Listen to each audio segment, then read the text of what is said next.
Hello guys, welcome to my channel. My name is David. Today we're going to build this amazing and cool and dynamic creative website using HTML, CSS, and vanilla JavaScript. And for this project, I have built a banner page with all of this triangle listed around the banner page. And when you hover on the triangle, it's entirely 3D flippable. You can see the back of it. It's flippable, showing the background, and also it has this amazing rotating effect. The 3 triangle in the middle, when you hover on it, it shows the back, and it has the play button. If you click on the play video button, amazingly, you will see the background video changes accordingly. So if I click on this one, and you will see the background video changes to that one. This one, the background video changes. And if I hover on the second one, I click again, the background changes back. I hover on the third one, and I click it, and you will see the background video changes to the third one. And also it has this toggle on and off active effects to each one of those when you click on one of those things. So this is the cool design idea that I built for this project. And also over here on the right side, you can see there's amazing letter rotating effects indicating that this website is 3D rotatable. And also if you hover on this navigation, you'll see this blurry effects that covers the entire navigation page. So this is the cool project we are going to build today. And not only this one is working on the full screen. If you turn on the mobile page, say for example, I turn on the mobile, this one is entirely responsible on the mobile. However, due to the limitation of the screen size, we are unable to show all of the triangles on the mobile, otherwise they'll be so narrow. So only show a few of the triangles, but with the letter effect in the middle, which is pretty cool. If you turn on the navigation, you will see that a glossy morphism, blurry effect showing on, and with all the background animations keep moving, and you can navigate into the item you want.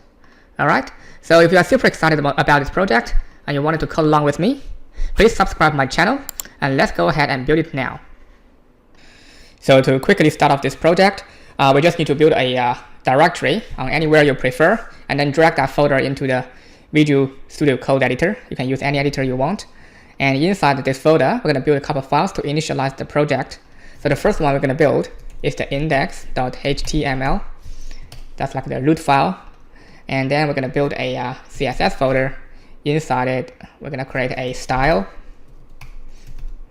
So that's our CSS file, which controls the style and looking of our website. And then we'll create a second folder called JS. And inside our folder, we put in the main.js file. And that's going to load our JavaScript. And next folder, we're going to create images because we have many images to be used in this project. So this is the folder to hold our images.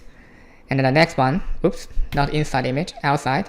The next one, we're going to create a videos, because as you can see in the project, we can have 3 videos that is switchable to each other. So whenever you click on the new one, the background video will change accordingly. So we're going to load this video in our folder.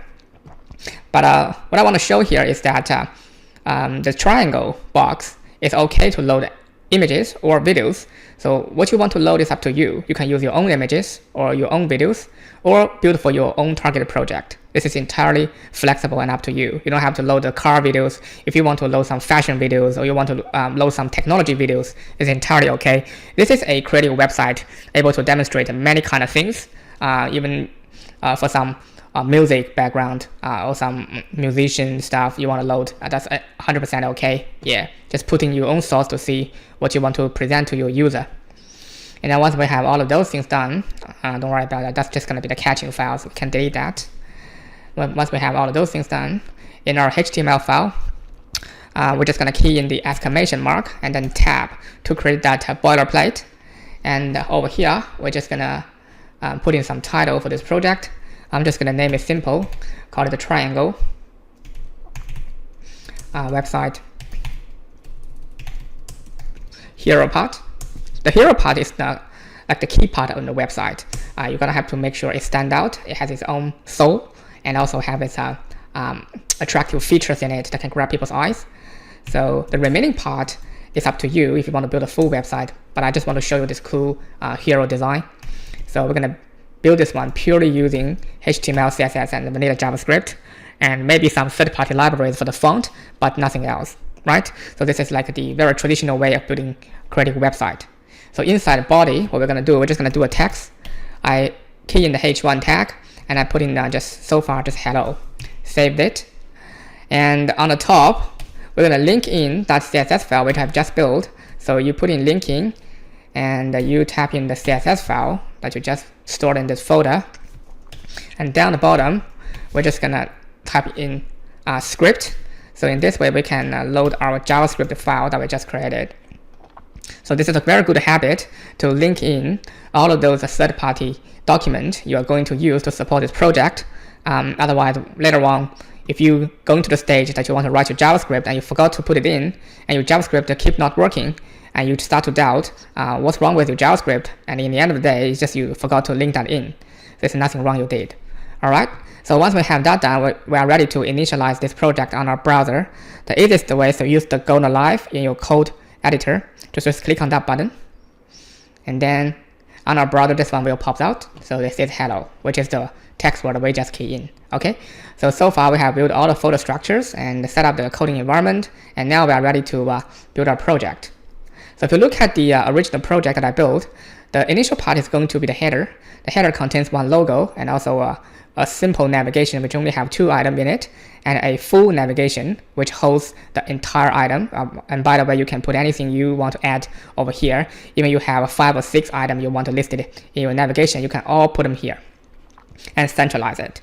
Okay, so what we're going to put in here is that the logo, a small navigation, and also we're going to build this toggle button. As you can see, when I click on it, it actually flip around. So the entire design idea for the website is the same. We are flipping around horizontally, and you can this letter D is flipping around, and all the triangles is able to flip around, and same for the menu icon is a flip around.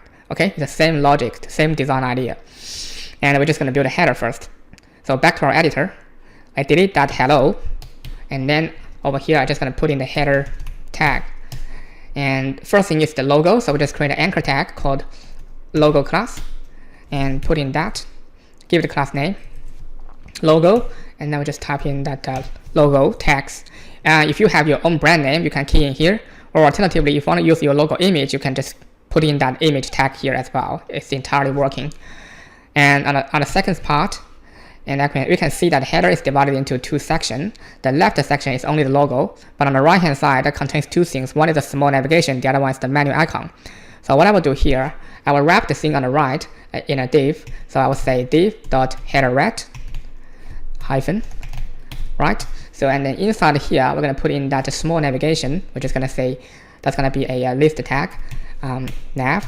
And inside here, we can create a 2 thing. Say for example, we're going to do a list, and inside the list is going to be an anchor tag. However, we need 2 of them, so we just times 2. So this is like an abbreviation to create the boilerplate faster. Otherwise, you have to type every single letter on your own. And inside here, the first one, I'm just going to put in portfolio. And on the second one, what I will do, I will put in the contact. So now we have our small navigation done. So the last one also going to be wrapped inside the header right. It's going to be our menu. So let's create another anchor tag and give the class name of menu tab, and then put in the hyphen. So here what we're going to do, we're going to use some icon to do this. So for this project, I use a new type of icon to finalize it, because that icon system database have this cool icon listed design for the menu. I checked the remaining icon database, they all have that evenly listed, but this one is the length of the icon menu bar not even. So I do like this one. So what I will do, I'll go to that website to show you how to use it. So the one that I used is this box icon. So you just go to boxicons.com to find this one, or you opened up your Google and you type in box icons, it'll load this page for you on the first search result. And in here, we'll just click on usage to see how do we link this in. Many type of way of using this. You can use the web font, or you can use it as an icon. The way I want to use it is to use it as an icon. So as a font icon. So we're just going to import this CSS link, which is this one. So going in, and you copy that entire thing, and then back to your editor. You want to put this third-party CSS link before your customized one, which is the style.css, because otherwise, later on you want to rewrite something in your own page. Your old page will overwrite whatever been defined in that CSS file. Okay, so we link that in, and then we save it, now we can access all the icons inside that box icon database.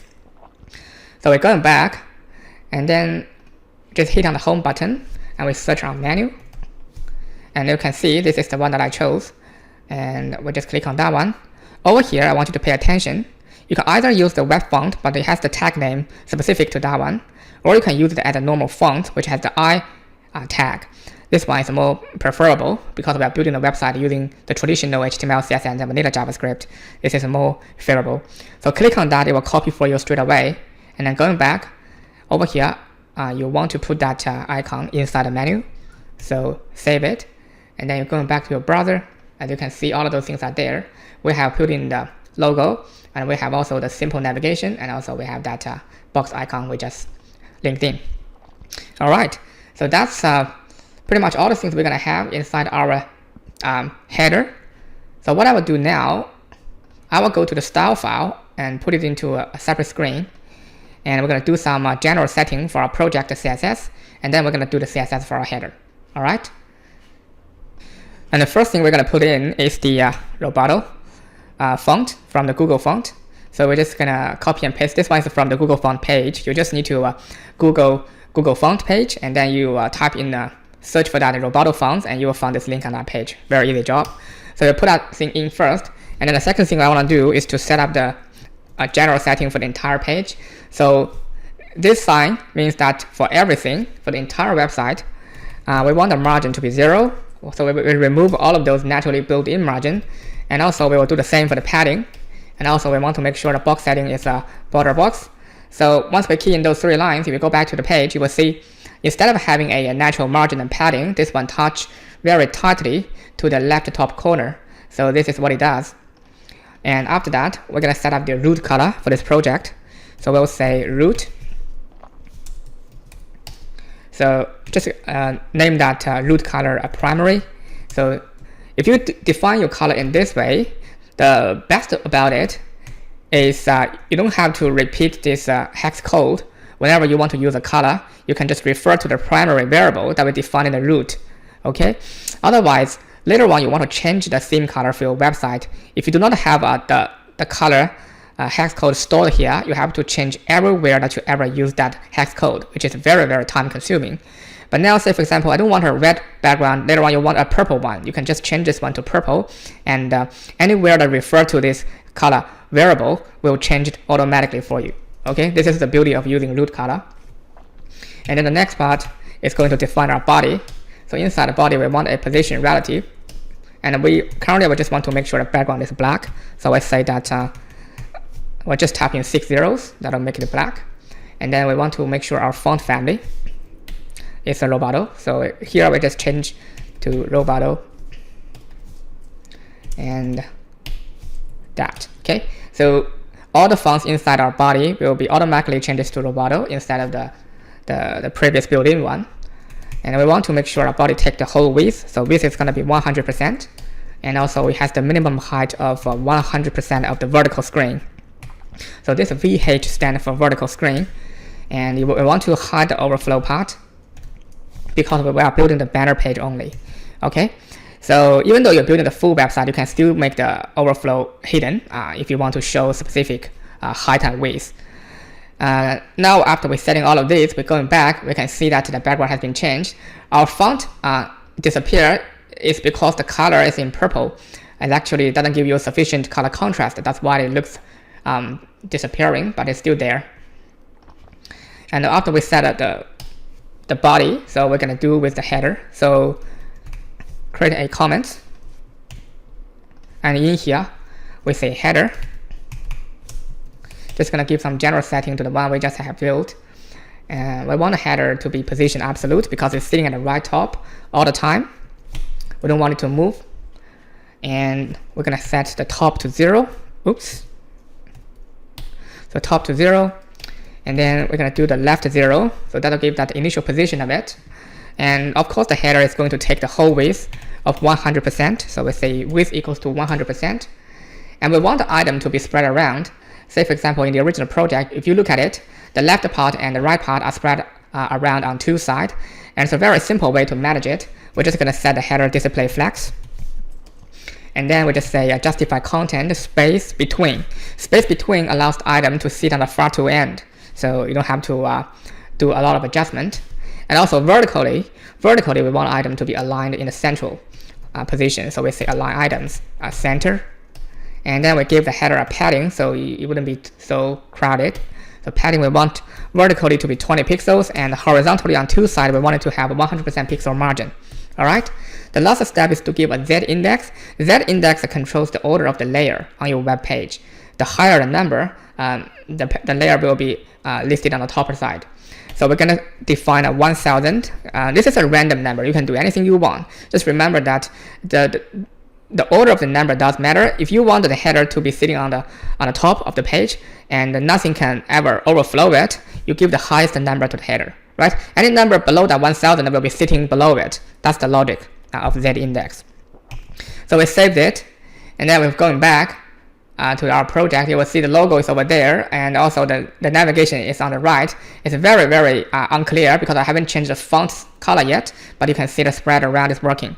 So the next step to make it clear, I'm just gonna set the color of our logo and also all of those remaining stuff. So we say logo, and the first thing we're gonna define the font size. So font size, we want it to be let's say 30 pixels. That's gonna be big enough. And we want the color to be white. So white is gonna be 6F or 3F is working as well.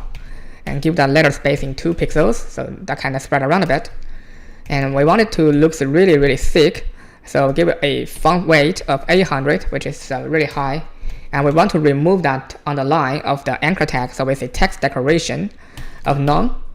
And then we want to turn it into a capital letter, so we say text transformation uppercase. Alright, so once we've done that, we're going back to the browser, and we can see that logo has been perfectly CSS'd. It's been capitalized, the underlining stuff is gone. That's for the logo. And the next step is going to be our entire header right. So we're going to set up a generic setting for that. So we say header right. And inside it, we want it to display flags as well. And alignment, I want it to be centered. Okay, so we have that done. Next thing is going to define our menu, which is this one. And we say that our menu, we want to make sure the color is white. We want to make sure the font size is going to be slightly bigger. We give them a 2 REM. REM is the root font. 1 REM equals to 16 pixels, so that's going to be twice the size. And transition. Later on, if the menu is going to flip around, transit from one position to another, we want to have a duration time, so that's going to be ½ second. So just key in 0.5 second. And we want to set up the other status of the menu when it's on active, because remember when we click on the menu, it's supposed to be turned around by 180 degrees. And so we say that to transform, rotate Y, because it's rotating along the Y axis. And inside here we say 180 degrees. That's all. Because it has an animation, it's turning from the rotating 0 from rotating 180 degrees. That's why you need a transition time to handle it. Otherwise you'll be flipping so fast, which doesn't look nice. Alright, so we've done that. And going back to the browser, you can see that icon is there, showing white. However, the navigation is still purple, so we're gonna fix that as well. Next step, for the nav, we wanted to display flags, so they can be listed horizontally. And we wanted to have a margin to right of 50 pixels. Alright, so once that's done, you just keep going down to define your list item inside the navigation. So what you can do is say by nav list, that's how you access the child element inside the DOM element. And we'll say that the list style none, because we want to remove the dots before the list item. And we want to make sure it has a margin. Vertically it has a 0, but horizontally we want it to have a 20%, 20 pixels. And once we set down that, it should be aligned all correctly. And for the anchor tag, that's the most important thing, which is referring to this part. So we can say that the list anchor tag access.item. First thing, we want to make sure the color looks all white. Once we type in that, we're going back to the browser. You can see that thing's showing white with no result, with no error. But however, it's not perfect because it has the underlying stuff underneath it. So what we're gonna do is that we're going to do a text declaration of none. And then we want to turn it into a capitalized letter. So we say text transformation, uppercase. And then font weight. We don't want this one to look so thick, so we give a very thin font weight, only 300. And letter space 1 pixel. And make that font weight thinner will sort of make your font more elegant. And depending on what kind of website you're building, some website or some area of the website need a thicker font, some area need a thinner one, right? It's 100% up to you. We want to make sure it has a cursor point, so when you mouse hover on it, it will show that finger. And also you want that transition to be half second. The last thing, we give a bit of padding of 10 pixels. Alright, so once we have that done, going back to the browser, you can see that one looks all perfect now. However, the hover effect is not showing, so the next one is going to show our hover effect for the navigation. Very easy, we're just going to type in nav list anchor tag colon hover. That will define your hover effect. And we say color variable. Whenever you use that root, and you can use these variable features inside the CSS to access the root variable. So here we have that primary variable, define our theme color inside our root. If you define this one before, and now this is how you use that color. You say variable primary, and that is going to be the color used for the hover color. And you save it. And going back to the browser, you can see when you hover on it, it has that color changing animation showing to you. Alright, this is the beauty of using that root color. Later on, you want to change this one to purple, to green, to other color you prefer. You just have to change one place, and any other place referring to that will change it accordingly. You don't have to go down to your page and change it everywhere. Right? So pretty much we have done our header so far. However, we haven't finalized it. Is the menu icon. Whenever we click on the menu icon, not only it should flip around, but also it will show that full screen navigation page. So back to our editor. Outside header, not inside, outside header, we're going to build a navigation mobile page, and also the full screen one. So we say UL nav mobile. The reason why I didn't put it into the header is because this thing is going to take the whole width of the screen and also the whole height of the banner screen. Instead of trapping it in the banner, in the header is very narrow. You can see just one line a row. Instead of trapping it in the header, we want it to be outside. So here we say that now mobile tab, and inside here I can create a couple of things. It's also going to be the list. Within that list, it's going to be the anchor tag. However, we'll have 4 of them, so we say time 4, and then we're just going to put in that hash for each item those. And in a real project, if you have the full page website, you can put in the link in here. And the first one is going to be the about. The second one is going to be services. And the third one is going to be the portfolio. You can have a new one, but this is just a hypothetical project. I didn't come up with any really real navigation links. You can have your one as well to be suited for your own project. The last one is going to be the contact. So once we have that done, we are ready to define our thing over here. So in our CSS, we're going to create a new comment by saying nav mobile. Comment it out for now, and we say nav mobile. Position is also going to be absolute. I wanted to touch the top and also touch the left. So left is 0 as well. And it will take the full width of the screen and also take the whole height of the screen. So that's going to be 100%. The background, I want our background to be semi-transparent. So RGBA, we're going to give a black background, but not 100% solid color. We'll give it a 0.4, basically means like a half semi-transparent. And we want to make sure that the background looks all blurry behind the thing. So we say backdrop filter. We give the blur effect of 20 pixels. That's big enough. Make it blurry will make that entire cover page looks all solid.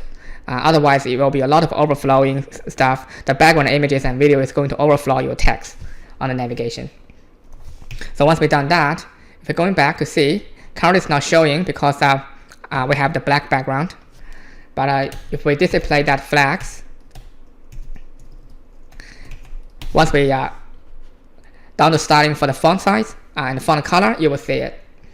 But we want to make sure all of those list items to be aligned in the central, so flex, and the flex direction to be column, and below it is going to be justify content center, and also we want to make sure that line items in the center as well, and transition to be half second. Z index, we want to make sure it's not overflowing that header, because the header is sitting at the very top of everything.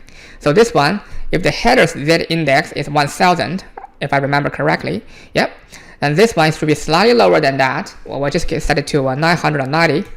It's slightly below that 1000. And we want to make sure there's a gap between each item inside that navigation. This gap is the gap between each list item, so they wouldn't be so crowded to each other. So we'll make sure it has a gap of 20 pixels. And saved it. The next thing we want to do is that we want to show that font color. So we can say nav mobile list, and inside here we say position relative, and also list style none to remove that dots. And if you're going back, it's already in the middle. As you can see, those 4 items. Now it has been removed for the dots before every item. However, the anchor tag still showing that underlying icon, underlying bar. So the next step is going to be nav list anchor tag, and inside the anchor tag we want to make sure the color looks all white. That's that. And I want to make sure we remove that text decoration to none. Font weight, we're gonna give it a 300. It's still a thin font weight. That'll make it look elegant. And we want to make sure that text transformed to uppercase. And the next thing is that give a bit of a letter spacing of 1 pixels. Cursor point. So you can, when you hover on it, you'll have the finger effect showing on. And also the transition of half second as well. The padding for 10 pixels. So once we've done that, we're going back. You can see these things looks all beautifully spread out. So that's done. One last thing is the hover effect. So here we say :hover. When you hover on it, you want to make sure the color also changes to the same color, which is the variable primary. So you've done that, going back, you hover on it, you can see this one has been done all good. Alright, so the alignment is correct, the hover effect is done, but there's one problem that we can all notice right now, which is the banner page, once it's built, this navigation part will be showing all the time. We need that toggle on and off effect for this menu icon. So when the menu is click on, this navigation should be shown, otherwise it's supposed to be hidden. So the way to do that, we're going to hide it first, and then we put a new class name to that nav mobile to activate it. Alright, so in the mobile, nav mobile, we're going to set it to opacity of 0. That's how you make it looks all transparent and visibility hidden. So that it will hide it. However, we need a second class name to handle the showing effect, and then that is going to be the nav mobile.active. Alright, so whenever there's an active class name got added to that navigation mobile, this part will be working. And the way it works is by saying opacity 1, which means that it's not transparent anymore, and we want to make sure the visibility is visible. Alright, so that will be changes to that. That's how we can do the on and off thing for the navigation. Okay, and the CSS part job is done. The next job is to how do we add this class name to that specific nav mobile when the user clicking on that menu icon. Right, we have to have a click event for that menu icon, and then that click effect is going to trigger that navigation on the page. So this is where we're going to use the JavaScript thing to handle this issue, right? The JavaScript handles the functionality of your website. The CSS handles the looking of your website. The HTML handles the outlay of your website, all right? So inside here, we're going to do some toggle effect. So we'll create a function, and that function called toggle menu.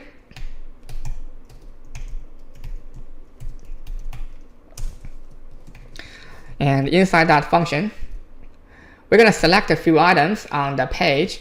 say we're gonna select that menu by saying menu. Oops. There's a variable name, menu. That one is going to equal to document.querySelector. Query selector, you can select anything. You can select the element by ID, or you want to do the select element by class name. Sometimes people get confused with those things. This is like a one-stop shop. You can select anything using that query selector. You just need to pay a great attention to the words you type in. If you want to select a class name, you must put the period before the class name. Okay? And then we type in period menu. This will be referring to that period menu over here, the class one. Okay? Once you've done that, we select the second thing. And the second thing is going to be const. We're just going to create a new variable called navMobile. And that one is going to be document.querySelector. And inside here, we say navMobile. Save. Alright? So I'm just going to narrow that down a bit. We select the two items because it's two CSS effects to be handled. One is that when the menu is clicked on, we should also rotate the menu icon by 180 degrees as well, like what we set previously over here. When the menu is on active class name, it should be rotated by 180 degrees. Okay, so we're going to set two things. And here we say that menu.className class list.toggle. So we're going to toggle its class name with that active on and off. And also we're going to say nav mobile class name class list toggle. We're going to toggle that one with the active as well. Save it. So whenever this function got triggered, that active class for both menu and also the mobile native mobile will be toggled on and off. You click it once, it's on. A second time you click it, it's off. Right? But we have to link this function to the onClick events. And the simple way to do it is to add that onClick events in our DOM. So for the menu icon, we say onClicked. And here we're just going to put in that toggle function. For safety purpose, I'm just going to copy and paste. And don't miss that semicolon. And this one is done. So we say onClicked equals to toggle menu. Because we have linking our JavaScript file down the bottom, and this one has been called. So when we're going back to our browser, yeah, this one lowercase should be working, because if it's working, it should show the yellow color. So we're going back to our browser, and we're just going to click on that. You can see that navigation shows on, and that menu icon goes to flip around. Click again, the navigation disappear, and that menu icon got to flip around again. Okay, so on and off, right, beautiful, cool. So this is how we do for the entire navigation and header. Except for the logo, I want to put a slash because this one is going to take us home. And once we've done that entire navigation and header, the next job is going to be our main banner part. All right. So down here, we just create a new div for the banner, div.banner. It's going to be a new one. All right. So let's just review that original project on the banner page. What we have, instead of the key thing for us to build, which is this bunch of the list of the triangle on the banner page, we have a lot of other things. We have this share icon on the side, on the left-hand side, and also we have this text bar down the bottom on the left, and also we have this social icon on the right, and also we have this main text bar as well with that rotating D. So let's build this small thing first, which is this share icon, and position it in the correct place. Okay, so going back to our code editor, first thing we're going to do is create an anchor tag called share. And inside here, we want to use the icon. So going to the box icon, and we key in share. This is the one that I chose. And then choose the font one. Click on it. This is how you select it. And then paste it in. The style, just remove it. We don't need that built-in style. We will define it in our CSS file. Okay, so we have that one done. That's for the share. And in the CSS, if you look at it now, it basically it shows nothing because we haven't positioned it. So in the CSS, we're going to do a bit of a defining. So this is going to be our banner. Comment it out. The share icon. And our banner. So we're going to do some general definition, our settings for our banner. So here we're going to say banner position relative, and then width is going to be taking the whole screen, and the minimum height is going to be 100 vertical screen. Minimum height means that it's responsible. If it goes beyond that 100% of the vertical screen, it's okay. But at the minimum, it should take the whole vertical size. And the padding, we wanted it to be vertically 0, but horizontally 100 pixels. Okay. Display, we want it to be flex, and we want to justify content by space between as well, because that'll spread around any contents on the banner page to the two sides, one on left, the other part on the left, the other part on the right. And a line item always going to the central. Center. And overflow hidden. Transition is going to be ½ second. Here we're going to set up a perspective feature, because later on we will have all of those triangles, and when you hover on the triangles, it has that 3D flipping effect. To use any 3D flipping effects, we'll have to do a perspective, otherwise the 3D wouldn't show. So that's for the banner. And also, you're probably going to notice from the original project, the background of video looks very, very dark, and that reason is because I put a dark theme cover on top of that video. So it doesn't really matter what kind of video you use. You can use the video with a dark background or use the video with a light background. It's regardless. Okay? Because we have that like a black theme, semi-transparent black theme cover on top of that video, it'll make that video look darker. Alright? So this is a setting that you must do if you want to show a very bright and standing out font on the top. Okay? So here the way to do it is to use a pseudo element called after. And inside that pseudo element, we're just going to say position absolute, and content is going to be empty because we have no content. It's just a certain area that holds the black cover. And then, so it takes the top corner, and then it takes the left 0, right 0, and also bottom 0. When you define a position like this, from the top to bottom all 0, basically means that it's going to take the whole width and the whole height. Alright? And then the last step is going to put in our background. Our background in this case is going to be an oval gradient. So we say that it's going to be a racial gradient. Racial gradient means the gradient that looks like an oval, like a circle. So the outside is going to be darker, but the inner circle is going to be lighter or more transparent. Okay? So once we save that and we're going back, currently it shows nothing because the background is black already. However, if I change that background to other color, say for example in the body, I just temporarily remove this one, and then we change that background color to white.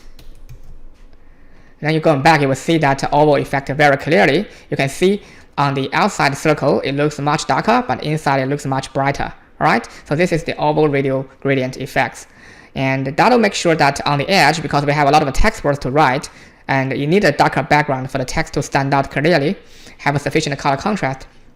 And now you can also see our share icon there is currently in the color black, but later on I will change it to white.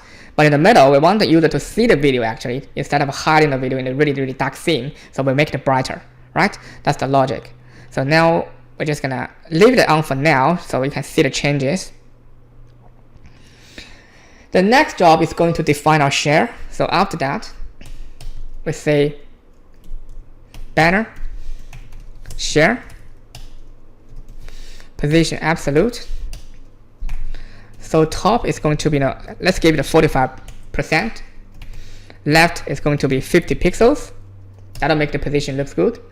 And we want to make sure it adjusts itself in the middle as well. So we just say transform translate y minus 50 pixels. Because when you say that the top 45 pixels, it'll push itself beyond that 45 pixels. But you want to make sure it aligns in the right in the middle, and so that's why we adjust itself, the icon itself, by 50%. And we want to make sure the color is white. And font size, it has to be larger, so give it 1.5 RAM. Z index 1000 to make it stand out. Cursor point to have that clear hover effect indication. And last thing is going to be our transition. ½ second. Alright, so that's going to be our shared class, which is for this one. And the next part, if you're going back to the browser, you will see that one has been showing on very clearly. Well, let's just try 2 RAM. Yeah, slightly larger, but much better. And the next thing we want to do is to make sure it has a hover effect as well. So we say that the banner dot share hover, give it the color of the same color. You're going back and you hover on it, and the color changes. Beautiful. And we're just going to go back to the editor. In the original project, there's a underneath vertical bar and below that share effect. So what we're going to do here, we're going to build that bar using the pseudo element. Pseudo element is some element that you wouldn't be able to put it on your actual DOM, but you can control that element directly using your CSS. It's perfect to build this kind of a small accessory item on your web page. Say, for example, some bars or some small decorations or some little things you want to show. It's perfect to use those pseudo elements. And the way to do so is just to say banner share. We gave it a before. And for pseudo element, majority of the time the position is going to be absolute. And we want to make sure it has a content of empty. So when you define the pseudo element, you want to make sure its parents element has a position defined as well. Doesn't matter what position you use, because this position absolute, the way it works is that it will allow this pseudo element to refer to the position of its parents element. So it will know that where it's going to put itself in the absolute position.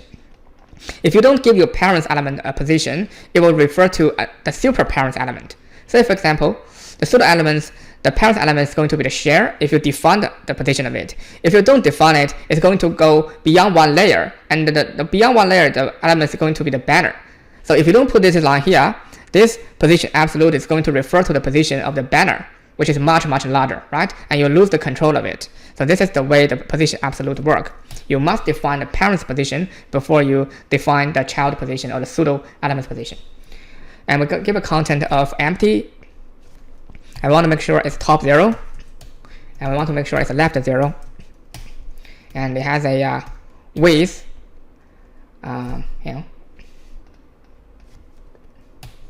width of 2 pixels. If you don't know where to put it, just put top 0 and left 0 for now to see if it's working. But however, I do have those things in my brain as a picture. It's going to be a very thin bar, so the width I only give it a 2 pixels. However, it does take a kind of a length vertically, so I give a vertical length, which is the height of 100 pixels. Okay. So don't forget to put on the background color, otherwise it won't show, which is the white. So far I defined the position at the top left corner. And we're going back, this is the one. You will look at this thing is sitting at the top left corner, referring the position of the icon, because the icon, the share icon, is the parent element as we defined. But I wanted to sit below it, so I will rearrange the position based on the current status. This is how you actually build a pseudo element in a real project. You don't know the position, the correct position to place. You just put it in a fake place for you to see it, and then you adjust it. So on the top, we're probably going to give a bit of a margin, so we say 40 pixels from the top. And then the left, we know we're going to make it align the central, so the left is going to be 50%. Alright, so that's going to make the adjustment like that. But the bar is very thin, it looks like it's sitting right in the middle, it's okay, right? So now we have that share icon all done. And if you look at the banner page, and the next part we want to jump in is going to be our main design for this page, which is the flippable 3D triangle that loads all the contents, image, and our background videos. Alright, so let's jump in and do that. So inside the banner, below that share icon, what we're going to do is to build that div for our triangle. And the matter with the triangle is first is the size. The other thing is the position of the triangle. We have to make sure it lay out in the right position all the time. So create a div and give it a class name called triangle and tab. So inside here, if you look at the original project that I built, it actually have 2 things to contain. One is the front end image or the video, which is the front part of the triangle. The other thing is going to be the back part of it when they flip around. All right. So it's divided into two sections. So what I will do, I will create a flip wrapper inside the triangle by saying div dot flip card.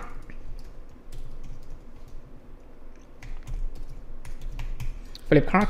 And inside the flip card, I will say div dot flip card front.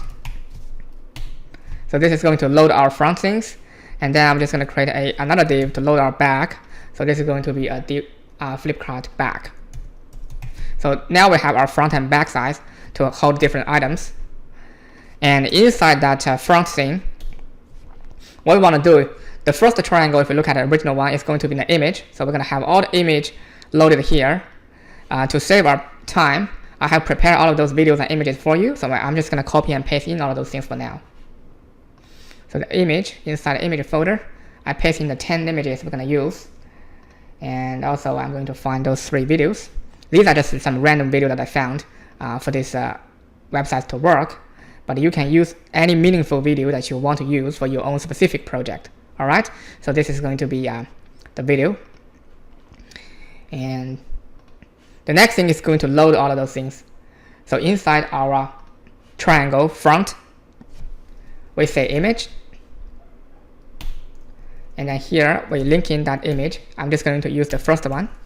Save it. So now we have our triangle front part. This is going to be our image. If you look at the browser, that one is in. And for the back, so far we're just going to put in some lorem. All right. So we have the lorem. And the original idea is that we can have the play button for every item. So whenever you hover on it, you can click on the play button. Something is going to be played on the background. But it is too much and very time consuming. So I'm just going to, for demonstration purpose, I just build 3 of them. However, if you do want to have the background video for every single item, you can just use your own video. But I show you the logic of how to link them together. It's very, very handy for you to use your own stuff. So here we put in that play video icon by saying anchor tag play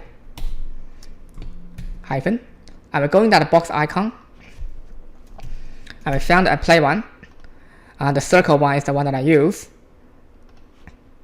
Circle font, copy that. Back to the editor, and we paste it in. All right. So now we have that play icon. I saved it. Going back to our browser, you can see the front image and also the back text and also the play icon are all there. So the next job is to define the thing, the triangle. You don't have to rewrite all the code because even though we have so many triangles, but they follow the same sort of logic. So later on, we're just going to copy and paste all of those triangle code into other area and change the content dynamically. Okay. This is what you do when you build a traditional website using HTML, CSS, and JavaScript. And in the CSS part, we're just going to define our triangle. So here we say triangle, comment it out, and we say dot. Just give some generic or some general setting first. Triangle. First thing is that you want your triangle to be positioned absolute because it has to be exactly that position for it to align up properly. In the end, you will see those small triangles will form a big triangle, right? So it has to be aligned very properly in that way for that big triangle to be formed. So let's say that position absolute and content 0, sorry, content empty. And the first triangle is always going to be sitting at the top. So this position that I used, the top left 0, is for the first triangle only, right? Later on, we have more triangles. We just need to give a fixed position of it. But the shape, the dimension, and also the size of the triangle will be the same for everyone. We want to make sure that the triangle has the width of 30 vertical screen. Why I said that? Because you will see, in the end, there will be 3 rows in the banner page that contains those triangles. So each row, the triangle's height should actually take 1/3 of the vertical screen. 1/3 of the vertical screen, which is 30. right? Except that we're gonna have to add some margin and paddings between them. So it's not a 33, it's 30. So I say 30 vertical, and the height is going to be 30 vertical. Make sure the height and width are the same because we're trying to build a perfect triangle which have the equal size. And then once we have that, the key part to form a triangle is we're going to have to use a clip path. The clip path generator, you can find it on this page. It's called the CSS portal clip path generator. And then you can just rearrange, select a shape, rearrange that until you find the best position that you want. Right? So I'm just going to copy and paste in the clip path that I generated already instead of doing the try and error job.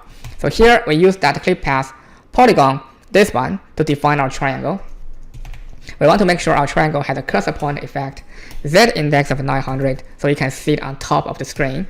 And also transition, we're going to give it a auto transform 1 second.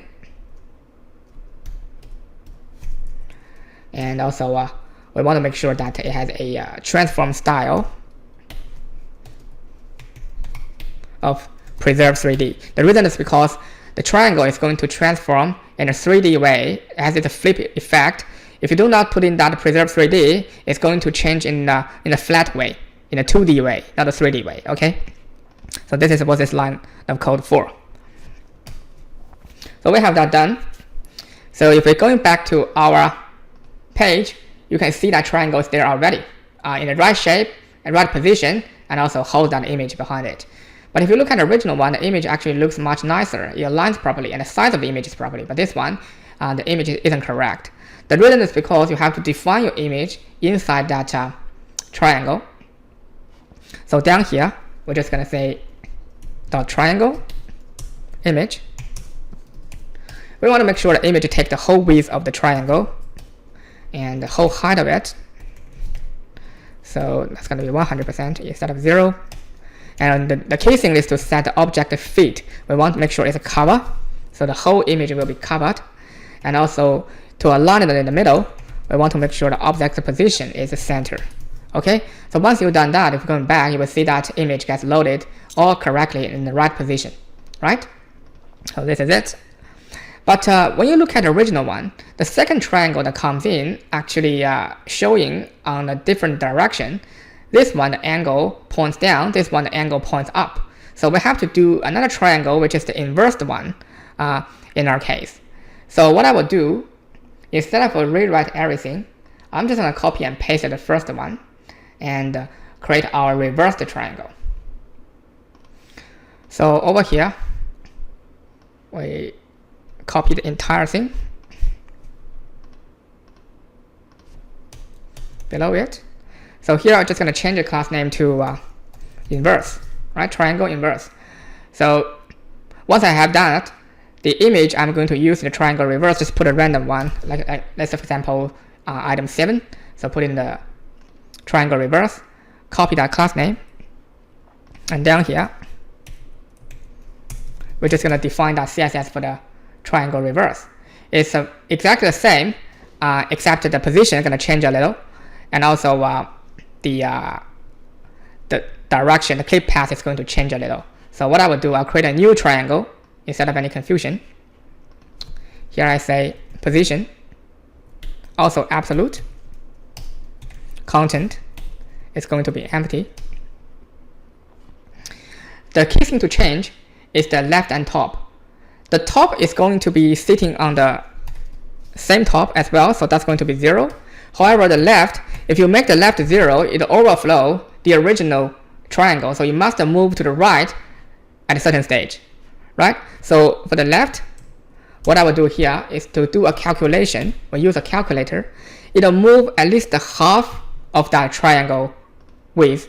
One triangle takes 30 vertical screen, so this one should move at least 15 to be sitting on its side, right? Half of it. And also we're going to have to add a manual margin between them. And the way to achieve that is to using calculation, because this one will be 15 vertical screen plus that 5 vertical screen margin. So this one is for the margin, this one is how much actually going to move. So the remaining stuff is going to be exactly the same, so the easiest way is just copy and paste. So we've done that. So if we're going back to our browser, not showing off yet. That is because we haven't saved the index file, saved it. And you can see that one's there. The reason why it looks the same is because the clip path, we copied the entire thing from the above. So to make it a reverse or inverse, what I will do is going to change the clip path over here by this, right? Once we change the clip path and we're going back, we can see that thing's there, right? That thing's there. Okay, but the image is not loading correctly. So down here in the image, instead of saying triangle image, what we can also do, add a comma, it's going to be the triangle inverse image, also have the same sort of a setting. And then we're going back, you will see the image is showing correctly, right? So the beauty of this is that it adds the margin. If we remove that margin, you will see this one aligns so close to the original one. So we need that margin for them to spread out. Okay?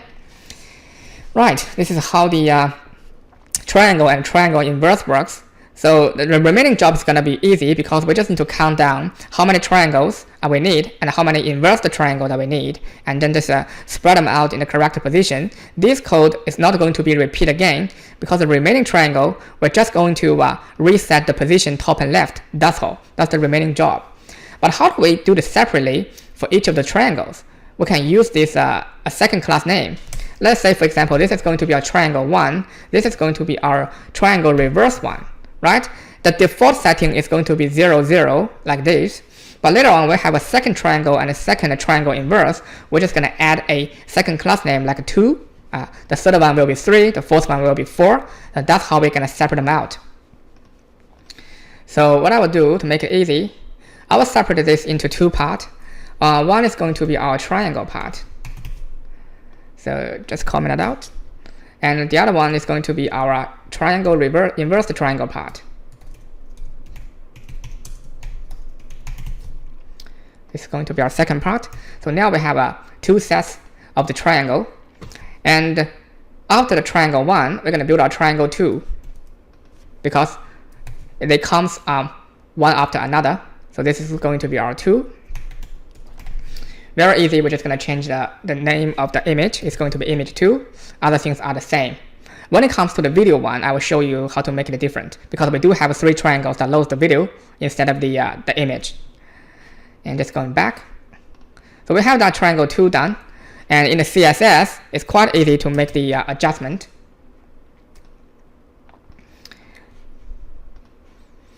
We're just going to say that dot triangle dot 2. Because this line of code, this part of the line of code comes after the triangle, so whatever happens in here will overwrite the thing you write in here. Okay, so that's how it works. So triangle 2, let's just adjust this position because the remaining things are all the same. So left is going to be recalculated to 30 vertical screen plus 10 vertical screen. If you look at that, this is the position of our second triangle. That's going to be half the triangle size. This is going to be the full triangle size. That's how much you want to move from the left. And then the margin, we have the initial margin of 5, and now you want to add a second margin. That's why the margin becomes 10, right? So after you adjust that, and when you go back, you will see that thing there. It shows off straight away and in the correct position because we have predefined everything. This is going to be the same logic for our remaining triangles. We just need to adjust its position from the top and its position from the left to make it aligned all properly. It doesn't matter how big the screen is. If you extend your screen vertically, it will take 1/3 of the screen all the time because we have defined the size of the triangle is 1/3 of the screen size vertically, right? And horizontally, it will always align in the same way. So that's doesn't matter if it's a small screen or big screen, it's going to work all the time, right? So I'm just going to fasten the speed of building this stuff by copy and paste all of these remaining triangles. Let's see, we have 7 triangles and a couple of inverse triangles. So I'm just going to copy and paste this one and make a 3. So this one is going to be 3. And then below it, this one is going to be 4. And that one is going to be 4. Some of them is going to be replaced with the video, but so far I'm just going to use the image to load them all. And this one is going to be 5. It's going to be 5.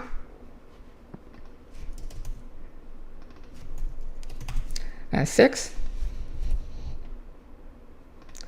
So in the vanilla JavaScript and HTML combination, we have to copy and paste this DOM element manually. There is a more fancy way of building a web project, which is the React project. I know that some of you that haven't got started on React yet, so I will show this project for now using the traditional web development approach. But later on, I will do the similar project with a React way. So in that situation, it's a lot easier to map this data into different triangles instead of manually copy and paste. So that's that. But really depending on how you want to eventually deploy your project. If somebody wants to deploy using WordPress on a share host, probably the traditional way of building a website is the way to go. So now we have our 7 triangles. If you're going back to our browser, nothing's going to show because so far we haven't positioned them yet. It's just loading those images, and I'll put them into the top corner and the left 0 as well. So the next step for us to do is to load the triangle position over here. To do it quick, I'm just going to copy and paste that position setting I already write in my old CSS file. So here you will see that we have the triangle 3 of that position. It just keeps moving along. When it comes to triangle 4, it comes to the second row. As you can see here, it says 1, 2, 3, 4. The fourth one is locating on the second row, so we have to adjust the top position as well. So here I would say that we add a position to top of a 30 vertical screen, which will adjust the 1 triangle height, right? And also add on the margin. Adjust the left as well. And for the same logic apply for the 6 and 7. Okay, so we save that, and we're going back to the browser, and magically you will see that all of those triangles has been correctly positioned to the right place. The inverted triangle haven't been shown yet, but I will do it right now. But these are all positioned correctly. Okay, so let's see. Let's see, image 2, 3, 4, 5, 6, 7. Yep. So in our inverted triangle, and we already have the inverted triangle 1. So what I will do, I will copy and paste this one to build a few more inverted triangle. Let's see how many we're missing. We miss 1, 2, 3, 4. Yeah, we should probably missing 4 of them. So just gonna copy and paste that one there. So we will have our inverted triangle 2. Let's say that we use an image 8 for that one. And down below, we have our inverted triangle 3. Let's say we use the image of 9 for that one. And below that, we have inverted triangle 4. Let's say I'm going to use a 10. Below that, we'll have inverted triangle of 5. Yeah, we only have 5 inverted triangle, but more triangle. It's going to be a 5. Let's just use a 7 again, because I only have 10 image. Back to our browser. Oh, we haven't defined the position yet. So over here, below that triangle, we define the position of our inverse triangle. The easiest way is just to rewrite the left and top position instead of touching something else. So what I will do, I'll copy and paste the thing that I built already. For the triangle inverse 2, we give a new position on the left. From the triangle inverse 3, we have to be careful because it's sitting on the second row, and now the last one is going to sitting on the third row, so we have to pay attention to the top position as well. We save that, and now we're going back. We'll see that all the triangle has been aligned correctly in the right position. Okay, so the small triangle will form a big one. This 4 triangle forms a medium-sized triangle as well, and it's go beyond to the right. All good, and that's done. The next job I want to show is that we leave the video to the last step, where we create a video, and also we'll create a JavaScript for that as well. The next thing I want to show is that the hover effect on the triangle. So far, the triangle is very static. It has no CSS effect except it loads the image.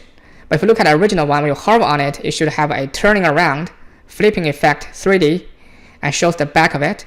It allows the user to trigger on the next action. Right? How do we handle that? We're gonna have to do it just before your triangle setting or after.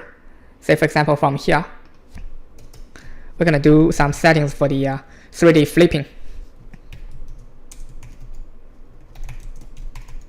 3D flipping effect for a triangle.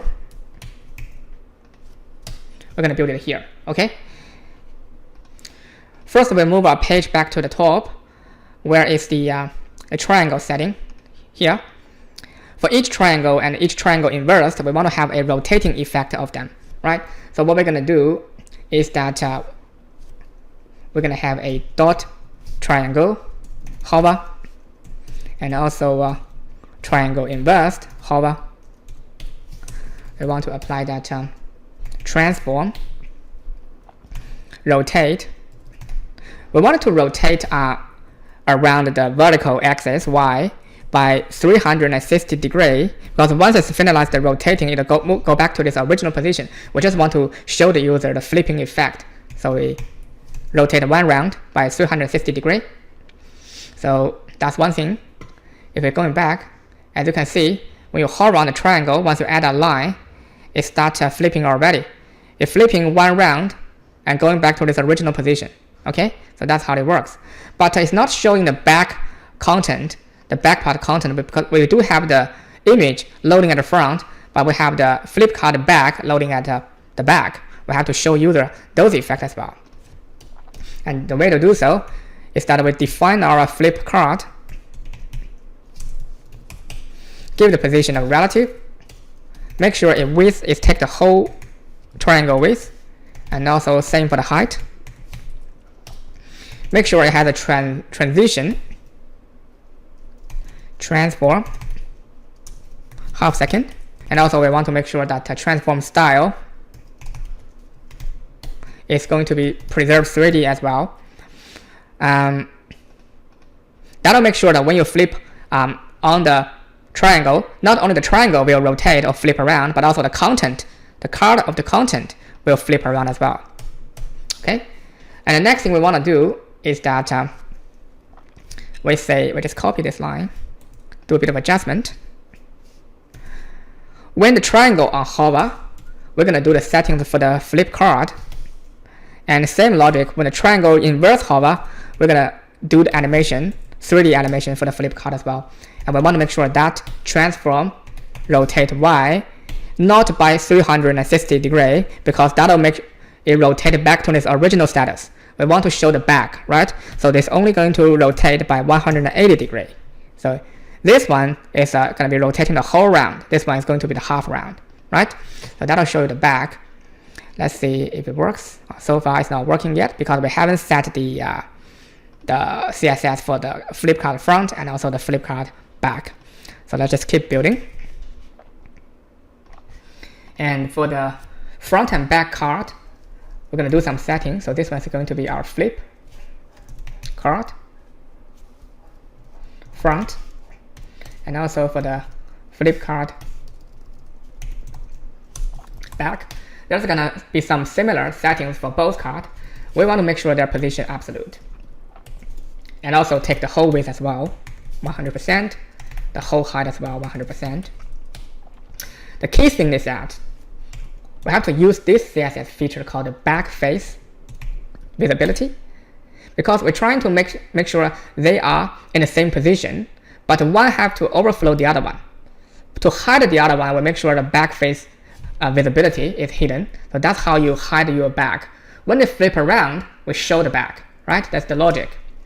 And then remaining part is we set the display flags, and we want to make sure that we have the justify content in the center and also a line item in the center. Pretty much just centralize all the items, both horizontally and vertically.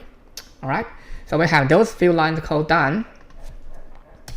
And the next part is going to do some specific setting for the flip card. So for the front one, I just happy to just give one color, make sure the color is white. That's all. And for the back one, we have to do a bit of more settings. Back. We want to make sure I have the background color of that same color, which is the red, and also the font color is going to be white as well. And when you flip the card around, it actually flip the position of the card, but the text font on that card will be not flip around, right? So let me show you this one for now. We've already done that part and that part. If I'm going back to the browser, you will see this one is showing already. To hide that effect, we have to add one line of code to this back one, which is to flip the text around by transforming it, rotate Y by 180 degrees. So once you've done that, it'll actually hide the backwards. Okay. So now when you hover on it, you will see that the back thing, the entire triangle will flip right around. However, inside it, it will flip half around and showing the back. Okay, that's how it works.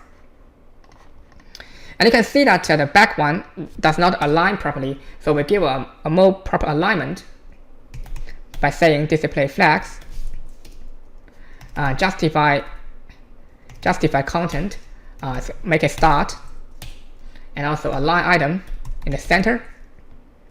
This is going to be flex direction of column, and we want to make sure it has some gap of 20 pixels, and make sure it has a padding to the top of 50 pixels. So once you get those line of code, so when you flip around, you will see that thing has been aligned properly. Because when you make sure the flag position to the start, it'll attach to the top edge. That's why we add a margin or a padding to the top to make sure it aligns properly. Okay, so every item when you hover on them, it'll flip by one round and showing all of those things. Okay, that's how it works. And of course, this is not a final result yet because we haven't defined the CSS for the button. Right now, if you look at the button, it's pretty small, and we have to redo it. So for the flip back dot play, and we want to make sure that font size is 3 rem, make it really, really large, and color, we want to make sure it's white, and transition going to be half second. Transform, we give it a scale of 1, and then when you hover on that play button, it should expand a bit by transform scale a bit larger. So we can also say flip card back dot play hover. There's a lot of ways to do animations, just trying to grab the user's attention. Scale maybe 1.5. Let's see if it's too large. So now going back, hover on it, not hover, hover on it. You see, this one looks much bigger. Okay, that's cool enough. And then the next thing I want to make sure is the triangle and the triangle inverse should have a different alignment. For the triangle, it looks all okay for me, but triangle inverse, you can see this one is sitting at the top.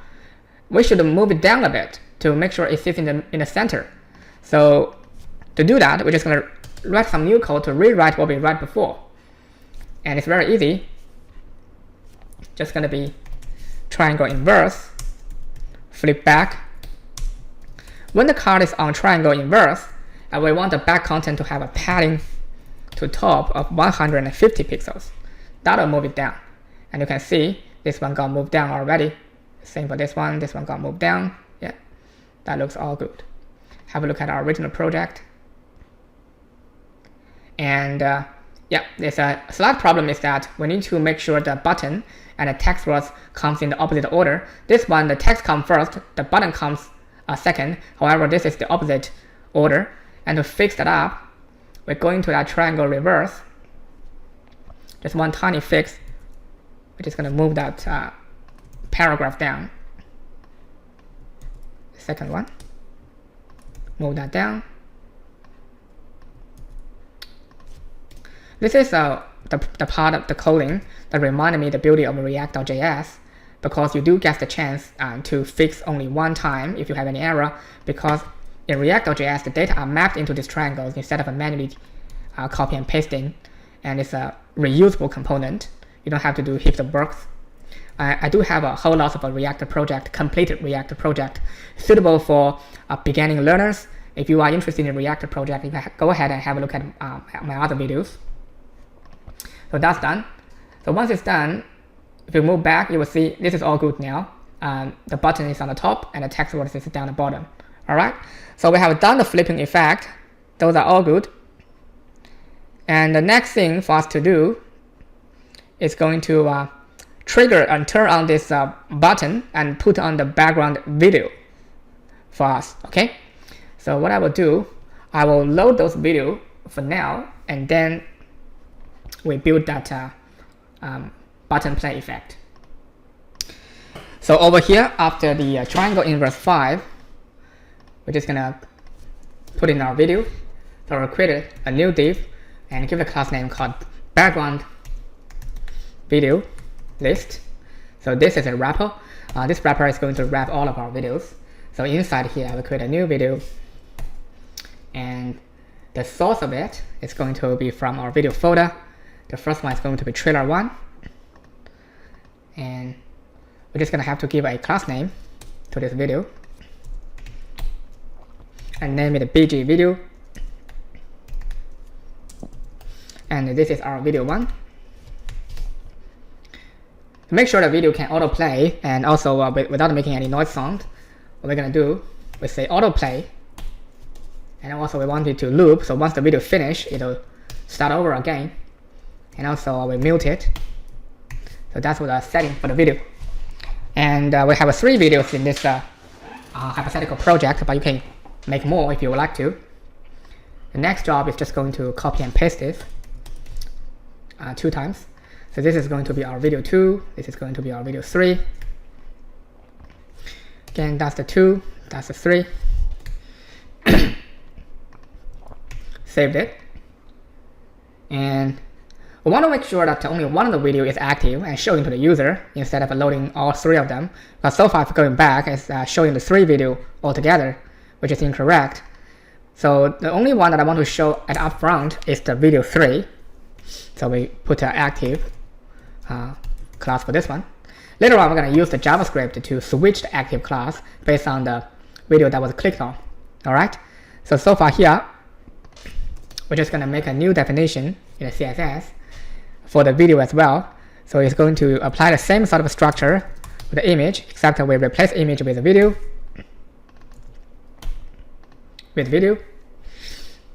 And also we're going to set the background video as well. So down below we say banner.bg video.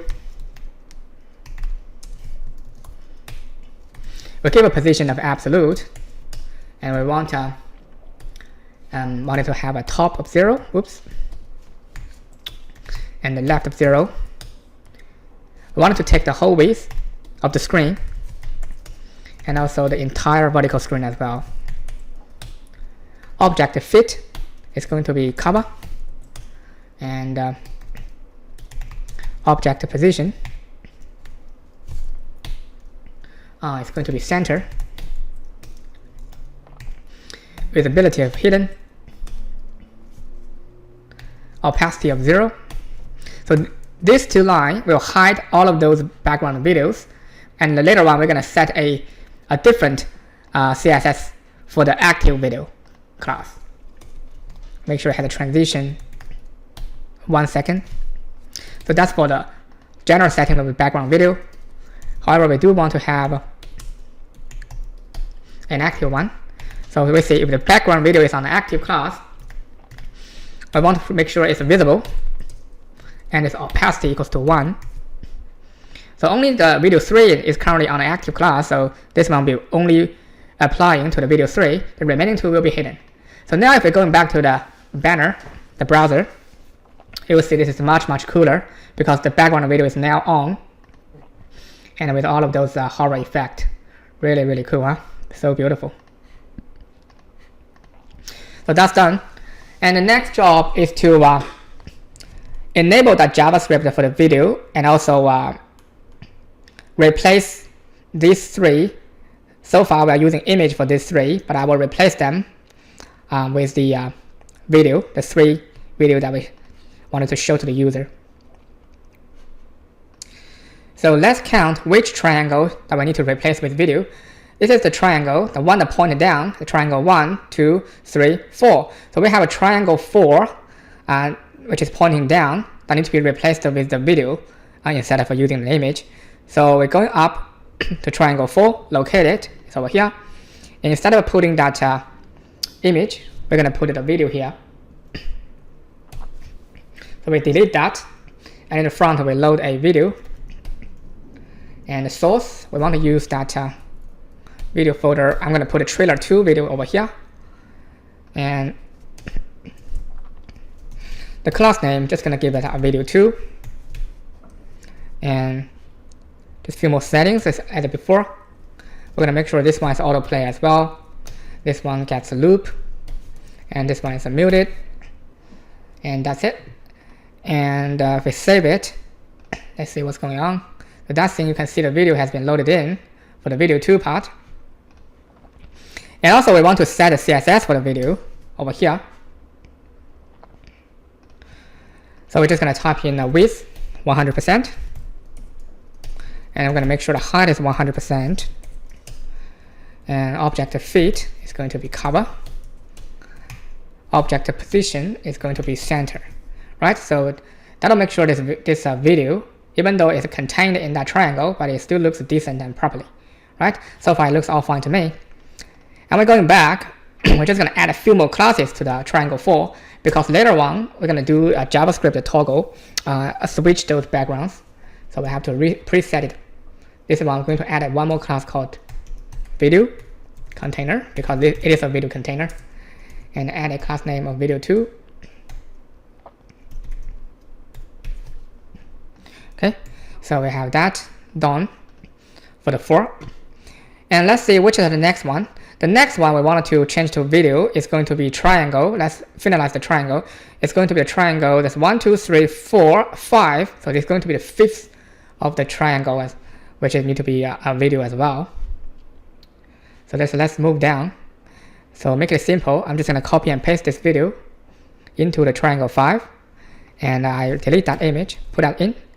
However, this time I'm going to use trailer 1. And it's all going to be changed to trailer 1 as well. And that's it. Yeah, it's a very simple change, except that we need to add those new class name to it. The video container is going to wrap that video. However, this one is the dynamic name that is pointing to which video we are using at this box card. So it has to be consistent. If this one is referring to the first video, this one has to be video 1, because later on we're going to use JavaScript to switch them. This part of the class name will be used in the JavaScript. Okay, so now we're going back to the browser. As you can see, this one changes as well to the video. So that's done. Let's see what's the position of the middle one.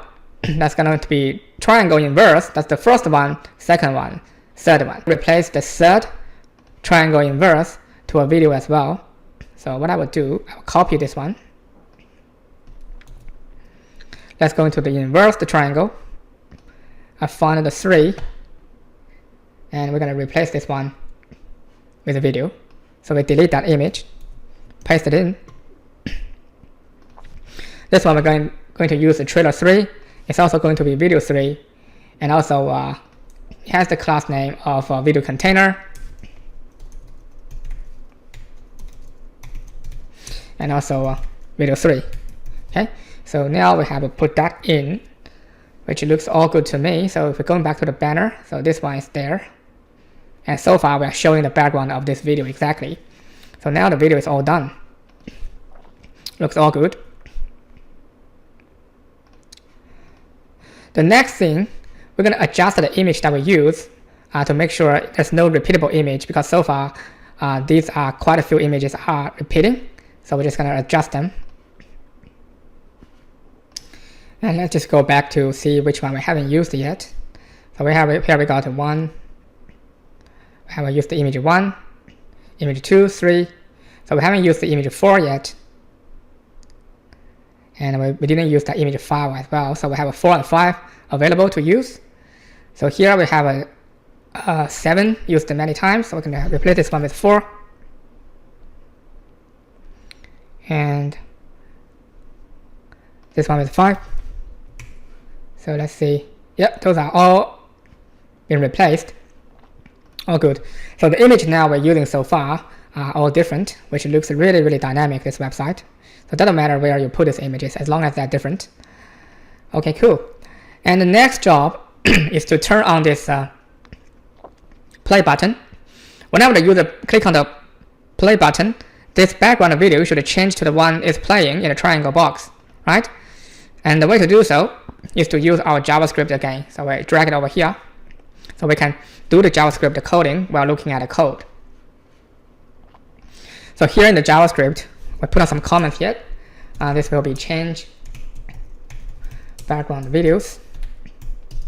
We create a new function called change video. And this video is going to take a parameter because we have to know the name of the video that you want to change before you can change it. And inside here, we're just going to do some query selector so we can handle those DOM elements. So we say const bg video list.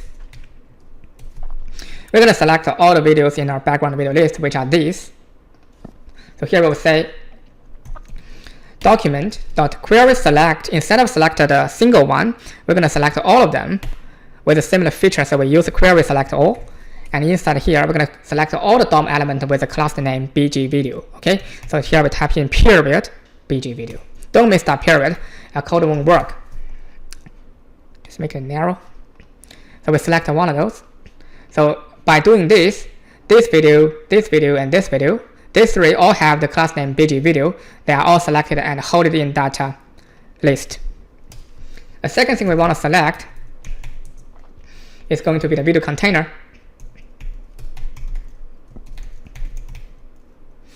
And that one is going to be document query select all. We want to select all the class right above with that container, video container. And if you look at it, I remember that we have a triangle 4 and 5 with that video container name. This is the video container. This is our video container, right? So we're going to copy that. Period. Select that. So as soon as we have this line, there are supposed to be 3 items held in that video containers, and which are the triangle 4, triangle 5, and also the inverse triangle as well, which is the inverse triangle 3. This one, okay? Because it has the video container class name unit. So we select all of those. And the next one is going to toggle or switch that active class name based on the one that we click on. So it's going to be bg video list. We're going to write a for each. Inside, we're going to loop through each video. And we want to make sure that each video, doesn't matter if I have a class active or not, we're going to remove the active class for each of the background video and find the one that we actually click on and re-add that active name to it. Okay? So here we say for each video inside our list, we want to remove that active name, active, and then we're going to double check if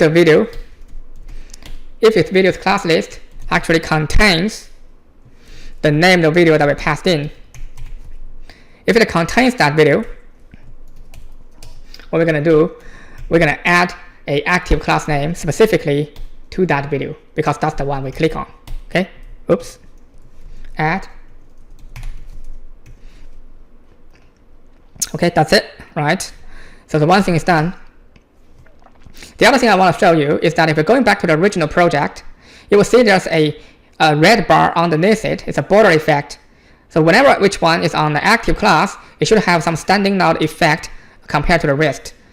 And if you click on the first one, say for example, this one, and not only the video background changes, but also it added a active red border to that triangle to make sure that this one is actually on active status. This is the one you're currently choosing.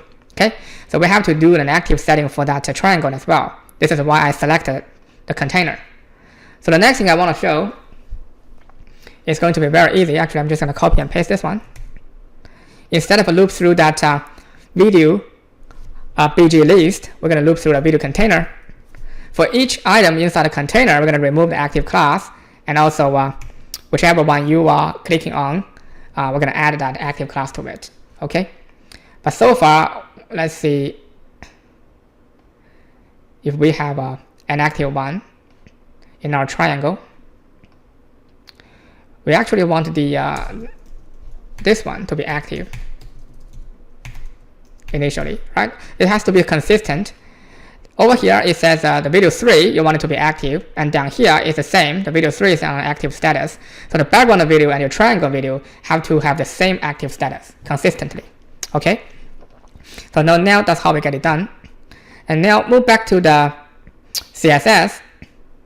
We have to set the active status for that triangle, because when it's unactive, that triangle should be added with a red bar on the edge. Okay. So we have to edit the CSS setting for it.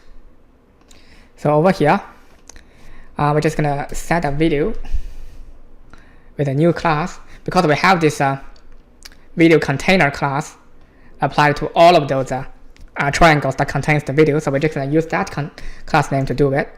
So here we say video container dot active, and here we're going to say a border for 6 pixels, solid, and the color is going to be our primary color. Very easy, right? So let's jump back, and you can see that red border has been added to the active video, which is the one showing now. If we hover on the one next to it and click on this one, let's see, reload it. It seems like the JavaScript is not working yet. Let's double check what's going on. Yes, of course, we write the function, but we haven't applied this function to the DOM element yet. And the last job is going to link that button over here. We have a triangle 4 and triangle 5. We have to link this button, add onClick events to it. So here we say onClick. That one is going to equal to copy that function name. We'll have to tell the computer which one you want to go. So this one will go to video 2. It has to be consistent. Okay, so onClick, we go to video 2, copy that. And for this one, it's going to video 1. So we're just going to paste that in and change it to video 1. So we have that. And also found it in the reverse video. I think it's reverse 3. And for that anchor tag, onClick is going to be video 3. Hold it. And that's all done. And now the onClick events should be working. Let's see. See? That one's working now. All perfect. The background video changes to that one, and also the active border has been added on as well. Let's just try if we click on the first one. As you can see, the background video changes again, and also the border active status has been successfully installed. Okay? Change it back to the original one. All good. So cool and so beautiful so far, and we are nearly to the later part of the project, except we have one thing missing and one important thing we haven't built yet, which is the content text, the banner title. Okay, the banner title is supposed to be over here, really large, and also we have a rotating letter effects as well. Let's just come now to do that. So you can either put it before or after that video list. What I will do, I will put it before it, and let's just comment this. This is going to be the banner background video list. That's this section 4, and also let's put on the banner title. That's what this for. So we're going to build a title before that video list. So here we're just going to say create a new div called banner title, and inside it we'll give a h1 tag. This is just some random title that I put in. You can put in any text you want as long as it fits your own theme. And originally it's going to be a models, that's the whole word, but I specifically delete the letter D and replace it with a special CSS. So we'll give a span, class name of a text special, and tab, we put a D in the middle of the span because we're gonna do some animation to it, and the remaining things we're gonna just leave it. Okay. And then after that, we have a subtitle span. Subtitle. And we're gonna create a some random words for it. Just say a. Because we're building a creative website, we'll just say a creative community. Anything you like, right? So the DOM element is very simple, and it leave us with the remaining job is going to be the CSS. So let's just scroll down a bit. Here we're just going to put in the banner title.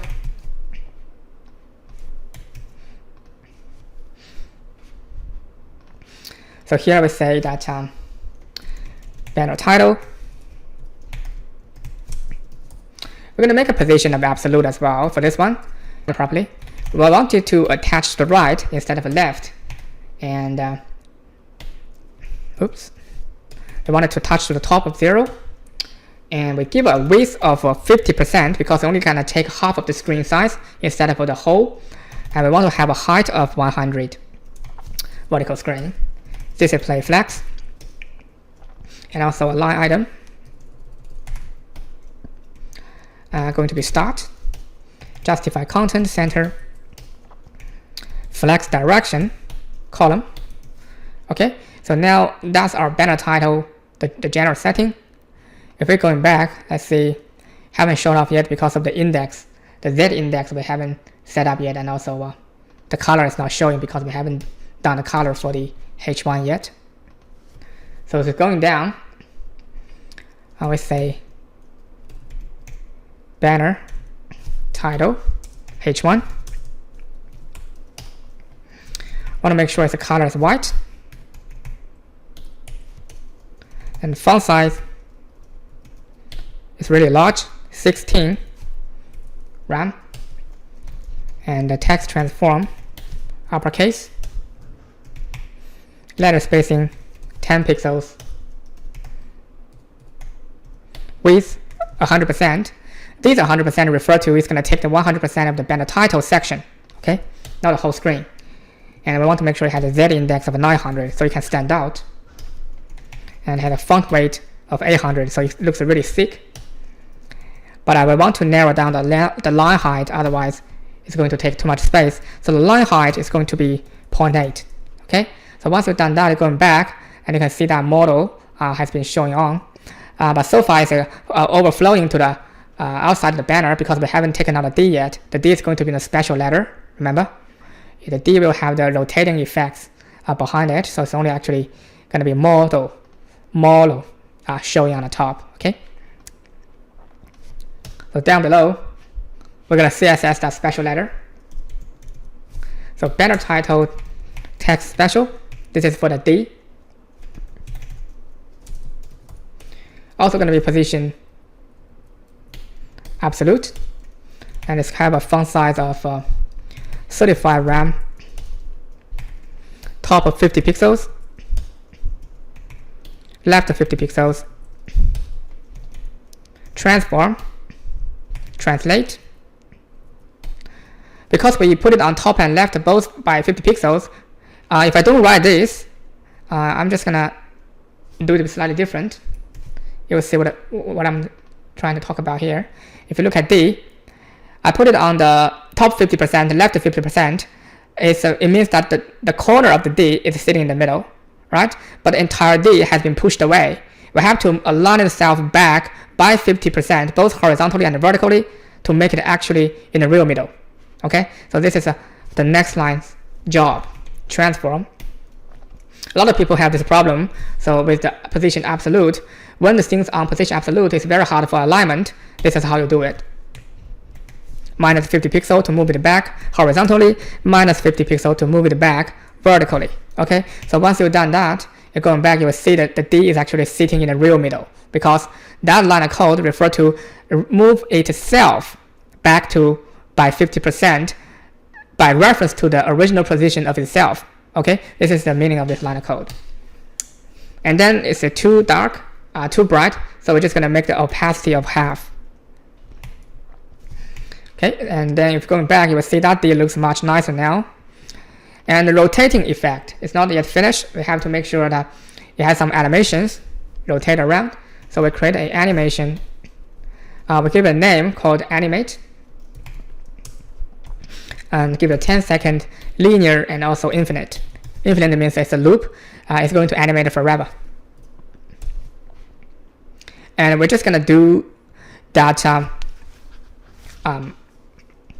animate using keyframe. So here in this course, you also learned how to use keyframe to do simple animations. It works in a way you have to tell the computer at what different stage, what job you want to do, what kind of effects you want to show. 0% means that at the beginning stage, at the beginning, we want to make sure it has a transform of, we have to put this original transform in first. And also we want to make sure it has a rotate Y effect of 0 degree. 0 degree. And then below it, 100% means in the end, how you want to finish. It's pretty much going to be the same. We're just going to copy that and paste. However, this one, I want to make sure it turn around by 1 round. So it's going to be 360 degree. So at the beginning, it's rotating Y at 0, and at the 100% of the stage, means at the end of the stage, it's going to take 1 round. And once you've done that, you're going back, you will see that D is rotating by itself by 360 degree, on and on and on, forever. Okay, this is how we do it. But one thing you'll probably notice is that we're missing that subtitle. So what I will do here is going to do the settings for the subtitle as well.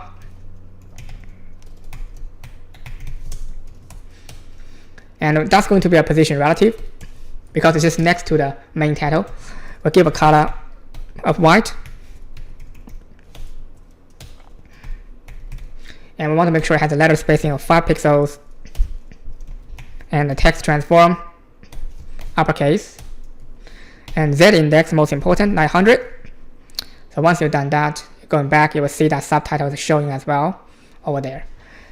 All right, this is all beautiful and cool. So far we are 95% complete of this project, except that we're just going to add few more things. One is the banner content part at the corner. You see this one? This one has a hover effect, very simple.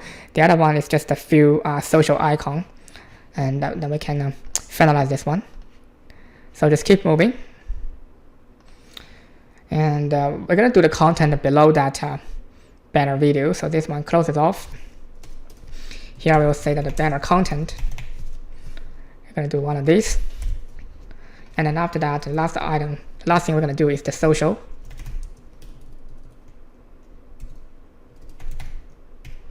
Social icons. Comment it out. So we only left the 2 parts.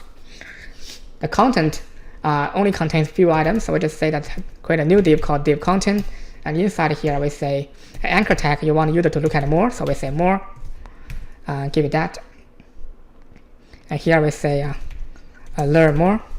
You probably want to add a new arrow as an icon, so we're going to that box icons, and we say arrow, and arrow we want to add on is this one. Select the font, copy it, going back, paste, done. Okay. So down below, we're just going to create a new paragraph. And inside here, we say lorem, maybe 15 words. Yep. We don't need a question mark. So just a few items there. And we're just going to do the CSS for it to make it look nice. So here we say banner content, comment it out, and will be banner.content. And also we'll make it a position absolute. We want to make sure it stands out, so we give a really high number of the data index, and we want to make sure it leave the bottom by 100 pixels, leave the left by 100 pixels as well, and give a color of white. And width, we have to control how wide it is. On the full screen, I just want it to be 400 pixels. And height, make it auto. But once we've done that, going back, you will see that thing's there already. Okay. And the next thing is just going to style that anchor tag inside the content. I want to make sure it colors white. and text declaration of none. Display. It's display we're using the inline flags because we have a 2 item that has to be in the same line. This is the position where you use the inline flags to align them, because I just want to use the align item center, so they look on, make that the arrow and the anchor text sitting on the same line. Otherwise, they'll be uneven. So we have that done. Give a gap, maybe let's say 6 pixels. Margin bottom, so you have a bit of a space between the learn more tag and also the paragraph. I want to grow it larger, so font size 1.5 RAM, and also font weight I want it to be 300, and text transform uppercase, transition ½ second. Okay, so once we have those done, we're going back, you will see that things are all good, looks all nice and decent to learn more. And the last thing is just going to be hover effect. So we say banner, content, anchor tag hover. Hover effect, we want to make sure a color goes to the theme color. And now you hover on it, it's working. Okay, so that part is done as well, and leave us with the one last thing, which is the social icon. And it's just going to be the line below it. What I will do for the last part, I'm just going to copy and paste in, because it's a very simple job. It's just going to be a list with all of those icons that I selected from the box icon. We are using the Meta, which is the Facebook one, the Instagram, and the YouTube. So over here, I'm just going to copy and paste in those settings for social as well. So once you've done that, give a tag. Social icons. And I'll see what it looks like. Yeah, the social icons is there. Oops, not for this one. Save this one. Yeah, the social icons there. But we probably want to add one more hover effect to it, so it will change its color. It's also going to be, and give a transition time ½ second. And once that's done, you're going back. When you hover on it, it changes to the same color. Alright, so that's pretty much what we have done so far. And it's a really cool project. To wrap up, what we have done so far is that we learned the 3D effects of flipping around an item in a 3D way. And also we learned how to using the clip path to build a very specific shape like triangles, and how to using the position absolute to align them properly on the page. We have learned how to use the keyframe. We have learned how to use that click events, trigger the click events to change the page content in the background video dynamically. Alright, we have also learned how to use that toggle effect of the navigation in this class.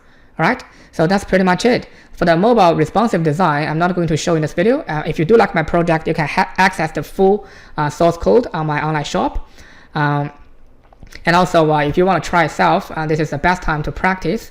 You just need to turn on the mobile view to adjust the paddings for the banner and also the heading, and you will have the final result in a real quick. Probably adjust the font size for the banner title as well. It's a very easy job for you to have the mobile responsive design.